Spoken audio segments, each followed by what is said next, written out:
સાવિત્રીબાઈ ફૂલે પોતાના જીવનમાં અસંખ્ય મુશ્કેલી વેઠી મહિલાઓને શિક્ષણ આપવા માટે અને મહિલાઓને પોતાના પગભર થવા માટે ખૂબ જ મહત્વપૂર્ણ યોગદાન આપ્યું. મહિલાઓને મુખ્ય ધારામાં લાવવા, તેમને માન સન્માન અને સંપૂર્ણ અધિકારો આપવા માટે ફૂલે દંપતી દ્વારા ખૂબ જ લડત આપવામાં આવી. જય હો. મહાત્મા જ્યોતિબા ફૂલેના વિચાર હતા, શિક્ષાના વિના સમજદારી નહીં, સમજદારીના વિના નૈતિકતા નહીં, નૈતિકતાના વિના વિકાસ નહીં થતો. એટલે એમને શિક્ષા પર જોર આપ્યું.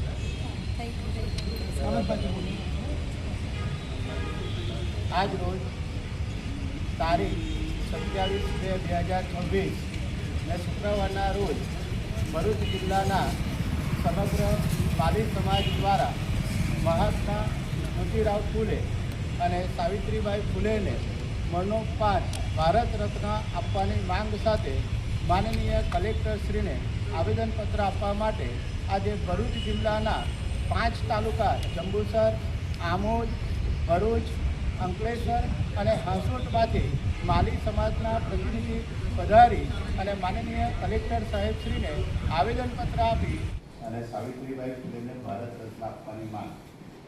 મહાત્મા જ્યોતિરાવ ફૂલે અને સાવિત્રીબાઈ ફૂલે એક એવું વ્યક્તિત્વ કે જેમને પોતાનું સમગ્ર જીવન પછાત, દબાયેલા, કચડાયેલા વર્ગને યોગ્ય સ્થાન અને ન્યાય આપવા માટે ન્યોછાવર કરી દીધું અને તેમની ઉન્નતિ અને પ્રગતિ માટે સમગ્ર જીવન ખર્ચી નાખ્યું.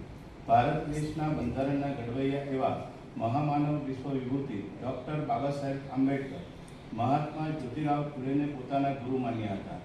માતા સાવિત્રીબાઈ ફૂલે તેજસ્વી, અનેરું, ઉમદા વ્યક્તિત્વ કે જેમને મહિલાઓ દ્વારા વિદ્યાની દેવી તરીકે નવાજેલા મહાત્મા જ્યોતિરાવ ફૂલે દ્વારા પોતાના પરથી સાવિત્રીબાઈને શિક્ષિત બનાવી અને સાવિત્રીબાઈ ફૂલે અખંડ ભારતના પ્રથમ મહિલા શિક્ષિકા બન્યા અને તેઓએ મહિલાઓને ભણાવવા માટે પ્રથમ મહિલા સ્કૂલ ખોલી અને સમય જતાં મહિલાઓ માટે બીજી 17 સ્કૂલો ચાલુ કરી.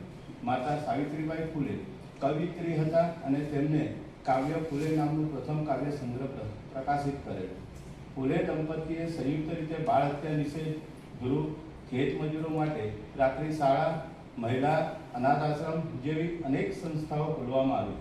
મહાત્મા જ્યોતિરાવ ફૂલે અને સાવિત્રી ફૂલે પોતાના જીવનમાં અસંખ્ય મુશ્કેલીઓ વેઠી મહિલાઓને શિક્ષણ અપાવવા માટે અને મહિલાઓને પોતાના પગભર થવા માટે ખૂબ જ મહત્વપૂર્ણ યોગદાન આપ્યું.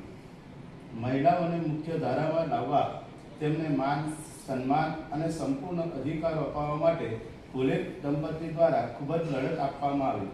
પછાત વર્ગના લોકો માટે તેમણે જે કાર્ય કર્યું છે તે કદાપી ભૂલી શકાય નહીં. અખંડ ભારતના પ્રથમ મહિલા મહાત્મા અને અખંડ ભારતના પ્રથમ મહિલા શિક્ષિકા એવા આ ફૂલે દંપતીએ સમગ્ર ભારત દેશના માળી સમાજના રાજ્ય છે. ગુજરાત માળી સમાજ દ્વારા ગુજરાતના દરેક જિલ્લા મથકો ઉપર કલેક્ટરશ્રીને આવેદનપત્ર આપી માંગ કરવામાં આવે છે કે આ બંને મહાન વ્યક્તિત્વને મરણોપરાંત ભારત રત્ન મળવો જોઈએ. સમગ્ર ભારત દેશમાં જ્યારે આ માંગ બુલંદ બની રહી છે ત્યારે ગુજરાત રાજ્યના માળી સમાજ આ વાતને સંપૂર્ણ ટેકો આપે છે અને મહાત્મા જ્યોતિરાવ ફૂલે અને સાવિત્રીબાઈ ફૂલે ને ભારત રત્ન આપવા માટેની માંગ કરવામાં આવે છે. ભારત સરકાર દ્વારા ફૂલે દંપતીને ભારત રત્ન આપવામાં મહત્વપૂર્ણ નિર્ણય જાહેર કરશે ત્યારે ભારત દેશના અતિ પછાત, દબાયેલા, કચડાયેલા વર્ગ અને માળી સમાજને સાચા અર્થમાં ન્યાય આપવા ઉપયોગ ગણાશે.